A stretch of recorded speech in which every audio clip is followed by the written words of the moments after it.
మామూలుగా అడగడానికి వచ్చాడు. అడిగింది ఆయన విధానంలో నమస్కారం పెట్టి అడిగాడు. ఎవరు అడగమన్నారు ఆయన్ని? నమస్కారం పెట్టి జనంగా అడగండి, అడుక్కోవడం ఏమన్నా చెప్పారా? భరత్ గారు ఒక్క విషయం ఇవాళ జరిగిన దాని గురించి విషయం చెప్తా. చెప్పండి. చిటిబాబు గారు క్వశ్చన్ ఉంది మీకు. చిటిబాబు గారు చెప్పండి. బాగా క్వశ్చన్ ఉంది. మీ సినిమా యాక్టర్లు, సినిమా ఆర్టిస్టులు మీరేమన్నా దేవుళ్ళ అండి? ప్రతిసారి మేము మర్యాద ఇస్తుంటూ కూర్చోడానికి సమాజం నాకు అర్థం కావట్లా. ఎవరు ఇస్తున్నారు? రాజకీయ నాయకులు ఇస్తున్నారు. రాజకీయ నాయకులు అనవసరంగా వాళ్ళ దేవుళ్ళని చేస్తున్నారు. అంతకన్నా ఏం లేదు. రాజకీయాలే చేస్తున్నాయి.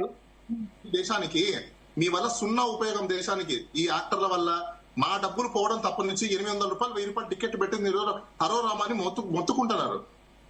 మీరేమో కోట్ల రూపాయలు తీసుకొని కోట్ల రూపాయల డబ్బులు తీసుకొని, అది కాకుండా మీకు ల్యాండ్లు ఇస్తారు. ఏమన్నా అంటే ఆర్ట్స్ అండ్ కల్చర్స్ మీద ప్రమోషన్స్ అని చెప్పేసి అని మీకు ల్యాండ్ తీసుకోవాలి, స్కీములు ఇచ్చేయాలి, డబ్బులు ఇచ్చేయాలి, అన్ని ఫ్రీ. అవునండి, అది కాదు అంటే మీరే కదా, ప్రజలే కదా. అది కాదు అంటే మా హీరో సినిమాను, మా హీరోని మీరు గొడవ చేసేది ప్రజలే కదా. కన్ను ఎగిరిపోయేది ఎవడు కట్టిస్తాడండి? నాకు అర్థం కావట్లేదు. మీరేమైనా పైన దిగొచ్చిన దేవదూతలు? మిమ్మల్ని ఎవరండి ప్రజల్ని అడగండి. ఆ ఫ్యాన్స్ అంటున్నారు, అని అడగండి. వాళ్ళు ఎందుకు ప్రజానికి లింక్ చేసి దేవుడు మా దేవుడికి అని మాట్లాడుతున్నారు?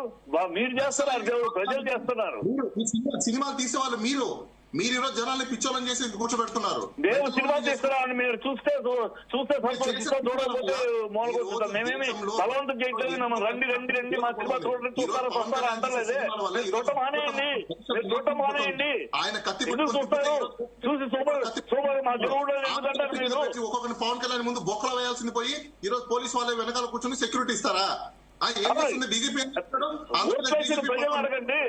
పవన్ కళ్యాణ్ ఎందుకు ఆ స్థాయికి ప్రజలు అంగీకరించారో ప్రజలను అడగండి. ఎవరిని అడుగుతారు? సినిమా నేనేమి మాకు రెచ్చిన పెద్దని టోపీ పెట్టని మేము అడగట్లా. ఇస్తున్నారు, ప్రజలు ఇస్తున్నారు, ప్రేక్షకులు ఇస్తున్నారు, ఫ్యాన్స్ అంటూ ఇస్తున్నారు. మీరు ఇస్తున్నారు, మీరు ఆ సినిమాలు ఎగబడి చూస్తున్నారు. చూడకండి, మానేయండి. సినిమాలు కోసం అండి, సినిమాలలో మెసేజ్ ఓరియంటెడ్ తీసుకొని వచ్చి జనాలు చూపించమని చెప్పండి. మీరు ఇచ్చేది ఏంటండి? ఎలాంటి సినిమాలు అండి మీరు తీసేది? ఏం బుద్ధుండక్కర్లేదా? కాస్తేనా డిప్యూటీ చీఫ్ మినిస్టర్ గా చేస్తున్నాడు, బుద్ధుండక్కర్లా? ఎలాంటి సినిమా కత్తి పట్టుకుని తిప్పుతాడా? ఇవన్నీ అండి ఈ నీతులు చెప్పడానికి. మీ జీవితంలో మీరు ఎంత పద్ధతిగా ఉన్నారండి? మీ జీవితంలో మీరు ఎంత డిసిప్లిన్ గా ఉన్నారు? మీ జీవితంలో మీరు ఎంత సామాజిక దృక్పథంతో ఉన్నారు? మీ జీవితంలో మీ కుటుంబ విషయంలో మీరు ఎంత పద్ధతిలో, మీ పిల్లలు ఎక్కడ చూస్తున్నారు, రూమ్ లో ఒంటరిగా ఉండి ఏం చేస్తున్నారు తెలుసా మీకు? ఏం తెలుసు? ఊరినే కథలు చెప్పక నీతులు చెప్పడానికి కూర్చుని బైక్ ముందు సినిమా వాళ్ళకి నీతులు చెప్పద్దు. మీరేంటి కనుక్కో, మీరేంటి మీ బుడ్డమే చేసుకొని మీరెంత నీతిగా ఉన్నారు, మీరెంత పద్ధతి సామాజికంగా ఉన్నారు. Your spoiled society, we are in spoiled society. మామే చేంజ్ చూపించొద్దు. మీరు spoiled, society spoiled. Your part of the society, your spoiled. Cinema వాళ్ళకి నేతలు చెప్తారేంటంటే మీరు రీతిగా ఉన్నారా? మీరు రీతిగా ఉన్నారా? మీరు నిబద్ధతతో ఉన్నారా? మీరు నిజాయితీగా ఉన్నారా? మంచి సినిమాలు తీశారు. మీ టైంలో మంచి మెసేజ్ ఇచ్చేవాళ్ళు మాకు. ఈ రోజు ఏంటండి మీరు ఇస్తున్నది? ఎందుకు రావట్లేదు? మీరు చూసారా కోర్టు సినిమాను? చూసారా? సినిమాను చూసారా? కాదండి, మీరు చూసారా? మీరు మంచి సినిమా చూస్తున్నారా? కోర్టు సినిమా చూసారా? కోర్టు సినిమా గుర్తించారా? మీరు చూడరు, ఏం మాట్లాడతారు? మీరు మంచి సినిమా చూడండి. కోర్టు సినిమా కోర్టు రావా? సినిమా మంచి సినిమా తీశారు, చూడాల మీరు. కమిటీ కుర్రాలు మంచి సినిమాలు, మేజర్ మంచి సినిమాలు, అట్లా కోర్టు రావా? చూడండి ఆ సినిమాలు. మరి ఎందుకు చూడరు మీరు? సినిమా ఇండస్ట్రీ మాఫియాలో తయారైపోయారు మీరు. అయ్యా, మీరు ఊరిని మమ్మల్ని అడగండి. మీరు చూడొద్దు. మీరు ఎందుకు మంచి సినిమా చూడండి. మరి మంచి సినిమాని ఎందుకు చూడాలి? కోర్టు సినిమా కోర్టులు ఎందుకు రావా? ఆ సినిమా కోర్టులు ఎందుకు రావా? మేజర్ సినిమా కోర్టులు ఎందుకు రావా? కమిటీ కుర్రాలు కోర్టు ఎందుకు రావా? ఇంత మంచి సినిమాలు తీస్తే వాళ్ళ కోర్టు రాలేదే. రోజు మంచి సినిమానే చూడండి. మీరే ఎగబడి చూస్తారు. మీకు కావాలి మమ్మల్ని చూడండి. మీరు కావాలంటే మేము చేస్తాం. మీరు మంచి సినిమాలు చూస్తామనండి, ఇలాంటి సినిమాలు చూడమనండి, పంపించండి ఇంటికి. మేము చూడము, మేము తీయం. మీరు అయ్యే చూస్తున్నారు. అట్లకే కోట్ల వర్షం కురిపిస్తున్నారు మీరు. ఒక మంచి సినిమా కోర్టుకి చెప్పండి, నాకు చెప్పండి. మీరు చూసారా కోర్టు మాట్లాడుతారు? కోర్టు సినిమా చూసారా? మీరు చూసారా? ఆ సినిమా చూసారా? మీరు 35 సినిమా చూసారా? మేజర్ సినిమా మీరు చూసారా? కమిటీ కూడా మీరు సినిమా చూసారా? ఈ మంచి సినిమా మీరు చూసారా? మీరు చూడరు. మంచి సినిమాలు చూడరు, మంచి సినిమాలను ఎంకరేజ్ చేయరు, మంచి సినిమాలకేమో మేము ఖర్చు పెట్టి తీసినా సినిమాలకు డబ్బులు రావు, ఇలాంటి సినిమాలకి ఎగబడి చూస్తారు మీరు. మమ్మల్ని అంటారేంటండి? టైంలో ఎంత మంచి సినిమాలు తీసేవాళ్ళు, మీరు కూడా మంచి ప్రొడ్యూసర్ కదా, మీరు కూడా మంచి సినిమాలు ఇచ్చారు కదా. నేను మంచి సినిమా గెలుపు తీసి 5 కోట్లు చేతులు కాల్చుకున్నారు. నా సినిమాకి రావా బాగుంది అన్నారు, దాంట్లో హీరో లేరు, బాగున్నారు ఆయన, కలెక్షన్ అసలు రాలా. మరి ఏం చేయమన్నారు? మీరు ఇప్పుడు మంచి సినిమాలు చూడండి, సుభాషితాలు చెప్పొద్దు, నీతులు చెప్పొద్దు, మంచి సినిమాలు చూడండి. మంచి సినిమాలు చూస్తే అయ్యే వస్తాయి. ఇప్పుడు 10 సినిమాలు చెప్పారు, ఆ ఒక్క సినిమాకి కోర్టులు రాలా. మీరు చూసారా ఇందులో ఒక్క సినిమా అయినా? మీరు చూసారా ఒక మంచి సినిమా? కోర్టును చూసారా? మీరు చూడరా? మీరు కమిటీ కుర్రాడు చూసారా? చూడరా? మేజర్ చూసారా? చూడరా? అమ్మాయి సినిమా చూసారా? చూడరా? 35 చూసారా? చూడరా? ఇలాంటి మంచి సినిమాలేమో మీరు చూడరా? అదేమో మేము కష్టపడి తీసి మంచి సినిమా తీసి మేమేమో చేతులు కాల్చుకోవాలా? ఇలాంటి సినిమాలకి మిగతా సినిమాలకి ఇప్పుడు ఈ cinema Pawan Kalyan cinema gangster cinema ఇది ఎగబడి చూస్తున్నారు. మీరేమో చూస్తారు ఇలాంటివి, మేమేమో చేతులు కాల్చుకోవాలి. చూడద్దు, మీరు మంచి సినిమాలు చూడండి, అప్పుడు మంచి సినిమాలు వస్తాయి. గతంలో మంచి రోజులు ఉన్నాయి, మంచి సినిమాలు చూసేవారు ప్రేక్షకులు. మిగతా సినిమాలు ఇంటికి పంపించేవారు, మంచి సినిమాలు చూసేవారు. దరిద్రం సినిమాలు చూస్తున్నారు మీరు.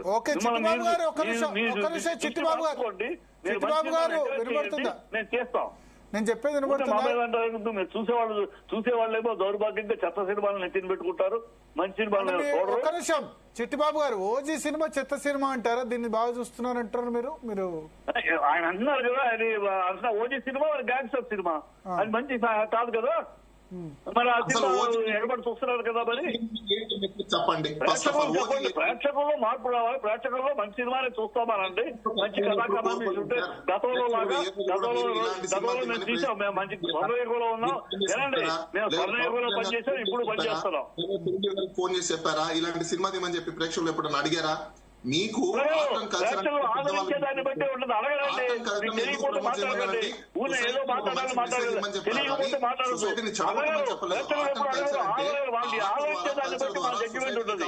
వాళ్ళు ఎలాంటి సినిమాలు ఆదరిస్తారో అయ్యే తీస్తాం మేము. అది అడగరు వాళ్ళు, ఈ కావాలని. వాళ్ళు ఏ సినిమాలు ఆదరిస్తున్నారో, ఎలాంటి సినిమాలు ఆదరిస్తారో అయ్యే మేము తీస్తున్నాం. మేము మంచి సినిమాలు తీస్తే ఆదరించవా? అదే చెప్పాను. ఇప్పుడు కోర్టు బాగుంది అంతే, దానికే పెద్ద డబ్బులు వర్షం రాలా. మేజర్ మంచి సినిమా డబ్బులు వర్షం రాలా. కమిటీ కూడా బ్రహ్మాండమైన సినిమా బాగుంది, మంచి కళాకమని రాలా, డబ్బులు రాలా. ఆ సినిమా బాగుంది, దాని డబ్బులు దానికి వచ్చింది అంతే, కోర్టులు రాలా. ఇలాంటి సినిమాలకు మీరు కోర్టులు గణకోసం కురిపిస్తున్నారు. మరి మేము అలాంటి సినిమాలు తీస్తాయి. మేము మంచి సినిమాలు తీసి చేతులు కాల్చుకుంటే అలాంటి చాలా మంది ఉన్నారు. ఊరినే మాట్లాడతారండి. ప్రేక్షకుల్లో మార్పు రావాలి. ప్రేక్షకులు సినిమా గోయర్స్ లో రావాలి. ఊరినే మీడియాలో కూర్చొని సినిమా వాళ్ళు ఆ మార్పు బల్ల చూసేవాడు ఏం చూస్తారో అదే ఇస్తాం. బిజినెస్ మీరేమి కావాలో, మీరేం కోరుకుంటారో అది ఇవ్వటమే మా పని. మీరు కోరుకోని మేము ఇవ్వట్లా. మీరు కోరుకునేది మీరు ఎట్లని సక్సెస్ చేస్తున్నారో, ఎలాంటి సినిమాని మీరు కోట్ల వర్షం కురిపిస్తున్నారో అలాంటి సినిమాని మేము తీస్తాం. బాగా మీరు ఫ్లాప్ చేసిన సినిమాలు అలాంటి కథలు మేము తీయం. మస్తాన్ గారు చెప్పాలనుకుంటారు అప్పటి నుంచి. మస్తాన్ గారు సార్, ఇవాళ కామినేని శ్రీనివాస్ గారిని బీజేపీకి సంబంధించిన ఎమ్మెల్యే ఆయన, మాజీ మంత్రి సినీ నటుడు వెంకటేష్ గారికి దగ్గర బంధువు ఆయన. సో ఆ రోజు చిరంజీవి గారు వెళ్ళినప్పుడు ఏం జరిగింది, జగన్ గారు ఏం చేశారనేది ఆయన చెప్పబోయారు. అది మరి బాలకృష్ణ గారికి ఎందుకు నచ్చలేదా, లేకపోతే చిరంజీవి పరిశ్రమ పెద్దగా వెళ్తామైంది, నేను తప్పు చెప్పారు. తప్పేం చెప్పాడంటే వినండి, తప్పేం చెప్పాడంటే కామినేని గారు ఆయన ఎప్పుడు భజన చేయరు, కానీ వాళ్ళ భజన మాట్లాడారు. తప్పేం చేశారు? చిరంజీవి గట్టిగా మాట్లాడితే కానీ మస్తాన్ గారు చెప్పనండి. అది తప్పు అని బాగా చెప్పాడు, అబద్ధం అని. చెప్పండి మస్తాన్ గారు. బాలకృష్ణ గారు లేచి ఆయన చిరంజీవి ఆ విధంగా చేయలేదు అన్నాడు. చిరంజీవి గారు వెంటనే ఎందుకు రియాక్ట్ అయ్యారో కూడా తెలియదు. విదేశాల్లో ఉన్నా కూడా ఆయన ఆ రోజు ఏం జరిగిందో మొత్తం చెప్పారు. ఇక్కడ 2 అంశాలు వస్తున్నాయి. ఒకటి, చిరంజీవి గారు ఇక్కడ ఎక్కడా జగన్ గారు తనను అవమానించారనే విషయం చెప్పలేదు, కానీ అక్కడ పవన్ కళ్యాణ్ గారు మాత్రం ఆ సమావేశంలో చిరంజీవి గారిని అవమానించారనేది చెప్పారు. రెండోది, బాలకృష్ణ గారు ఏమంటారు, అసలు చిరంజీవి వల్ల ఏమీ జరగలేదనేది ఆయన చెప్పారు. ఆయన అసలు జగన్ గారిని గట్టిగానే అడగలేదు, అడగటం కూడా చేత కాలేదనే అర్థం వచ్చేలాగా మాట్లాడారు. దానికి చిరంజీవి కౌంటర్ ఏమి ఇచ్చారు, అసలు నేను మాట్లాడటం వల్లే నీ సినిమా ఆయన వీరసింహారెడ్డికి కూడా టికెట్లు రేట్లు హైక్ వచ్చింది అనేది కూడా ఆయన స్పష్టంగా చెప్పిన పరిస్థితి ఉంది. ఇక్కడ ఇంకోటి ఆలోచించాలండి, ఆ రోజు చిరంజీవి గారు తన తమ్ముడు